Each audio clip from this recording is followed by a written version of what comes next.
What it do, cucks? It's your boy the hater up in this bitch. And it's time for us to do a Smackdown review.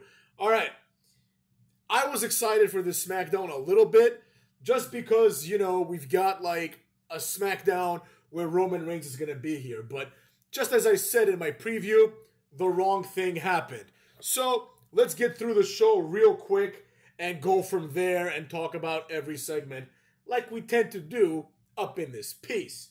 So, first and, likely least, the show starts with that cuckold Cucky Rhodes, all right? Cucky Rhodes comes out and bores everyone half to death, right? Nobody cares about this guy anymore. We don't need to worry about it because now Roman Reigns is back. Nevertheless, the show has to start with him. The fans are kind of into him now because he's not doing anything, right? So, of course, at this point, it's just axiomatic. There's no need to even think about it anymore. Like, of course, Cody Rhodes is not going to wrestle on SmackDown. Of course he won't. You know what I mean? Of course Roman Reigns isn't going to wrestle on SmackDown. Oh, you want to watch SmackDown? Well, you're going to get to see great acts like Pretty Deadly. More on that later, maybe in another video. Now, Cucky comes out. The Bloodline comes out. Solo Sikoa demands a rematch. Cody Rhodes basically says, you don't deserve a rematch because, I beat your ass, basically, and, you have bigger things on your plate, right? Then they threaten to beat up Cody. Kevin Owens comes with a chair, so they don't beat up Cody. It's a complete waste of time, right?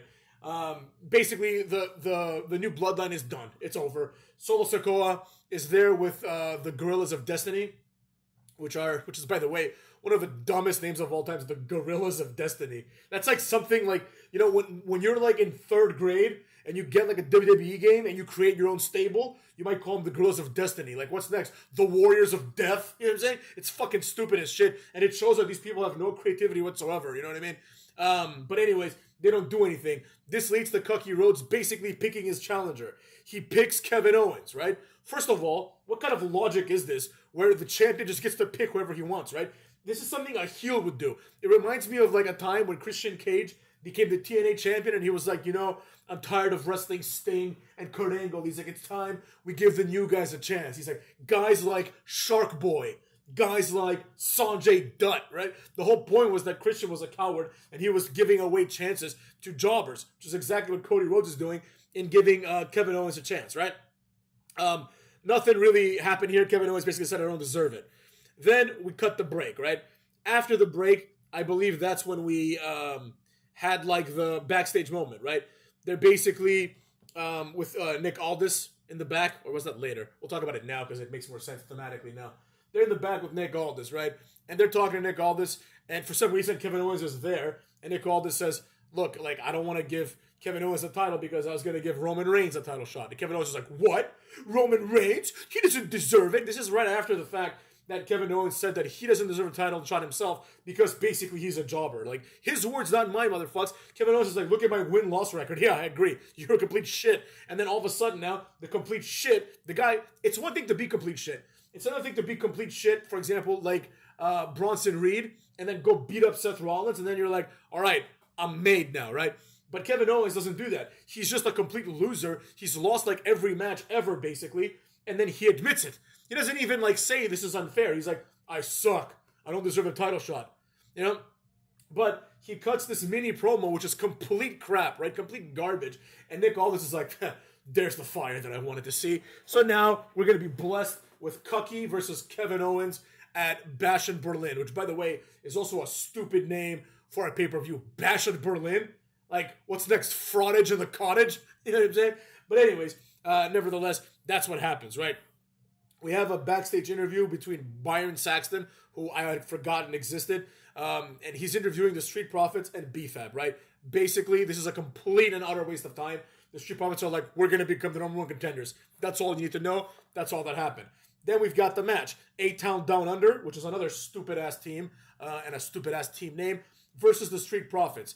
Long story short, the Street Profits hit the Doomsday Device thing with the blockbuster when Montez does a little salute. It was really dumb. The finish of the match was really stupid because Theory grabs Montez to do the A-Town Down, like the move, and basically, like, it's supposed to be that Angelo Dawkins, who I'm surprised still has a job, and he's supposed to stop this, but he fails completely. So what happens instead is just Montez just lands on his feet, right? The counter to this move is just land on your feet. You know what I mean? When the guy throws you back for the TKO, just don't go flat. Just land on your feet. Lands on his feet, no sells it completely. They hit the finisher, they win. The winner of this match is going to wrestle the winner of the next tag team match to become the normal contenders, right? But who cares?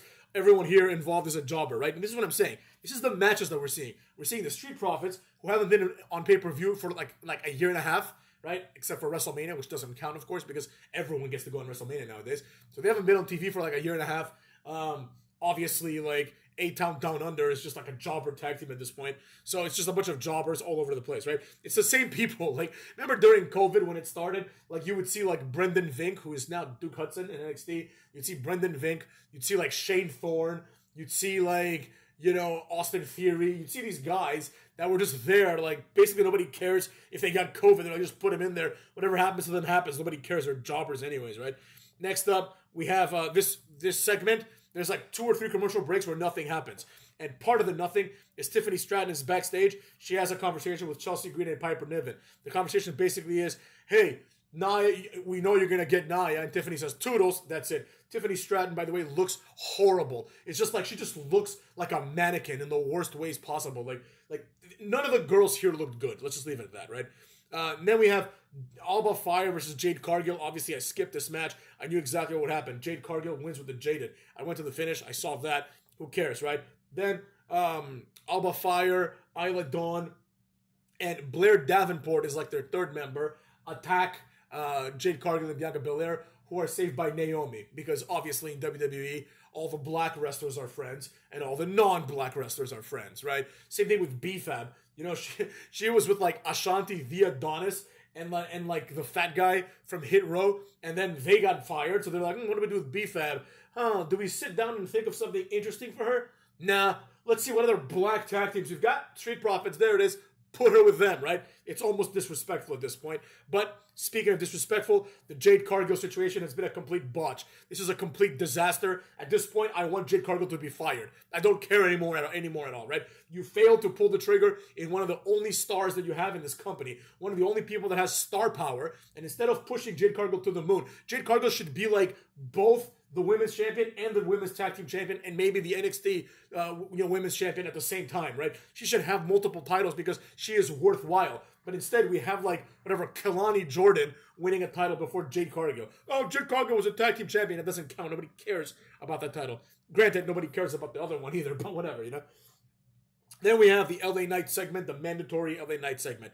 LA Knight comes out and basically he says he's trying to get over the catchphrase, hit it and quit it. I'm not sure if this guy knows what that means. I'm sure he does, but, you know, it sounded like he didn't. So that happens, and then we have a number one contenders match for the U.S. title, Andrade versus Santos Escobar, in the battle of two people that don't speak English and will never, ever, ever, ever, ever get over and will never, ever, ever, ever draw one dime. Like, I don't understand why both these guys are employed. You don't need either of them. Fire literally every Latino, right, that doesn't have a gimmick and that can't speak English, and just keep Raul Mendoza. Just keep him. Give him a chance. How many chances is Santos Escobar going to get? I mean, this guy is just complete shit. He's got, like, his finishing move is the same finishing move as Mariah May. I mean, enough said. His finishing move is the move that Chris Sabin used, like, 20 years ago at this point.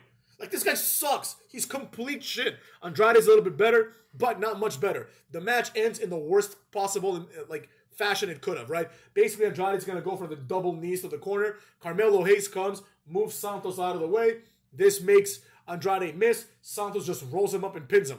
The referee's distracted, so this is a slow count. So he's holding Andrade there for like 5-6 seconds, and Andrade's just kicking his legs up in the air like an idiot, right? It's like, I don't know why he can't kick out of this. He didn't even, like, get hurt. He just slammed his knees onto the turnbuckle. Whatever. It was really stupid. It was really, really bad.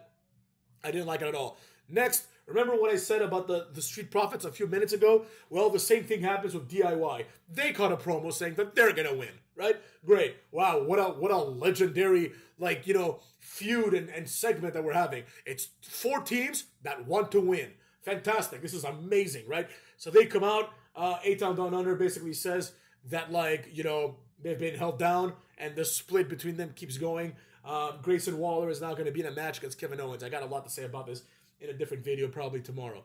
Then we have DIY versus Pretty Deadly. Pretty Deadly is just dead in the water. Like, these guys actually have a little bit of personality because they're going for that, like, we're gay but we're not gay gimmick, right? And at least they have a unique look. Like, one of them has, like long hair like Trish Stratus, you know what I mean? The other one has, like, long, dark hair. It's like they at least stand out, you know, compared to, like, to a team like DIY. But, of course, what do you expect? Basically, the DIY, they hit the meeting in the middle, and they win. Whatever, right? Then, finally, the moment we've been waiting for. Solo Sikoa comes out, and basically he says, Tulsa, acknowledge me, right? I don't know why we have to see this twice. This segment should have just been combined with the first segment.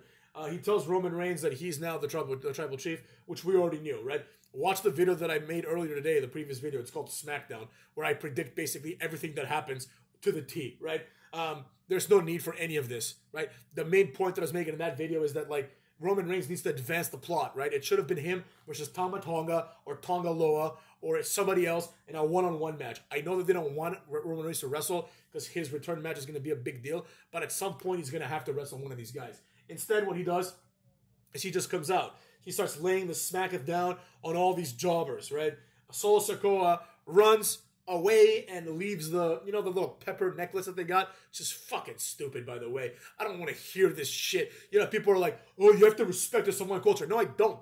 If like their symbol of power is a necklace made out of peppers, no, I'm not going to respect it. I think it's fucking goofy. I think it's stupid. Now, maybe if I was in Samoa, out of respect for the country and the people, I'd be like, oh, okay, cool, like, I dig it, right? But in terms of wrestling, this is stupid. This is one step removed from the Drew McIntyre CM Punk feud over a bracelet. Like, everybody's wrestling over jewelry. You know what I mean? And it's not even good jewelry. It's like, it's shit jewelry, man. It's a piece of shit $3 bracelet that CM Punk has with his dog's name on it. Oh, your dog is named Larry. Wow, fantastic. The word Larry is on the bracelet, so now you have to, like, kill yourself over it, right? Same thing with not CM Punk, with Roman Reigns. Just go buy another pepper necklace. They probably cost $5. At Five Below, it's a piece of shit. It's not this, like, great piece of jewelry. It's literally, like, a few peppers that are dried up or whatever the hell they are, right? But for some reason, and also it doesn't symbolize anything, right? Because the entire point is that Solo Sikoa is not the tribal chief. So just because someone has it doesn't mean they're the tribal chief.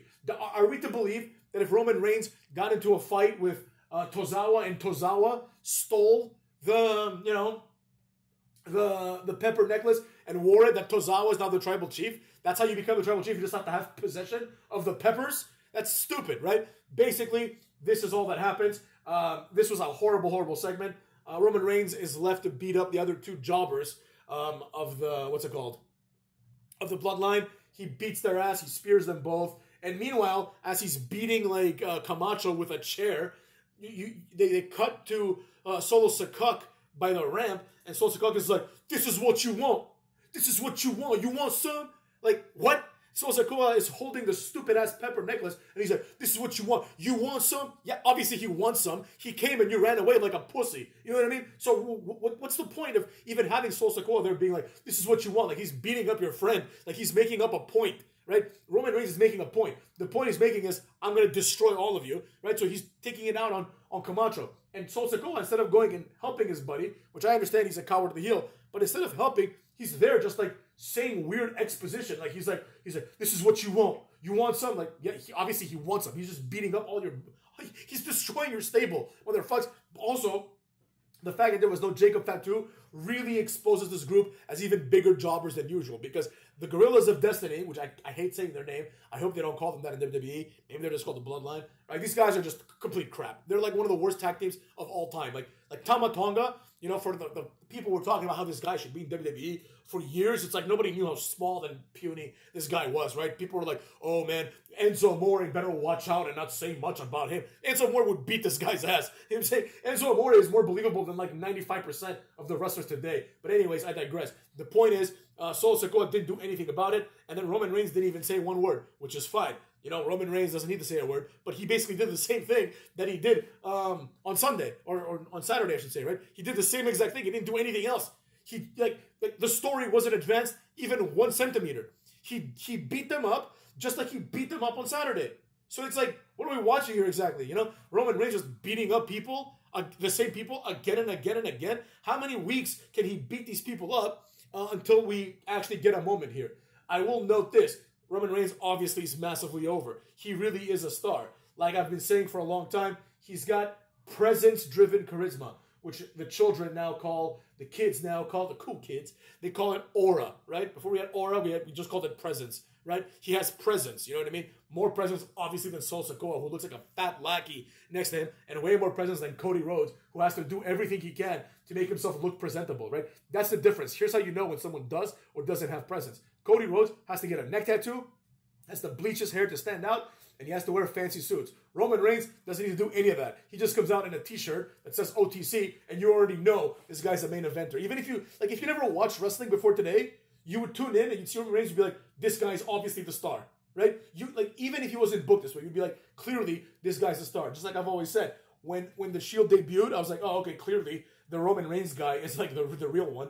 And Dean Ambrose and Seth Rollins are going to be his lackeys, right? They're going to be obviously like below him on the card for the remainder of their careers. Nevertheless, it is what it is. I don't particularly care. I thought the episode was complete garbage. I hated it with a passion. I'm going to give it a 1 out of 10 only because Roman Reigns came back and there's something to it. But there's another video that I'm going to make in supplement to this that I'll probably release tomorrow about this bait and switch that they've done that they don't think we noticed, but we noticed it, cucks. So look forward to that. Cuckwads.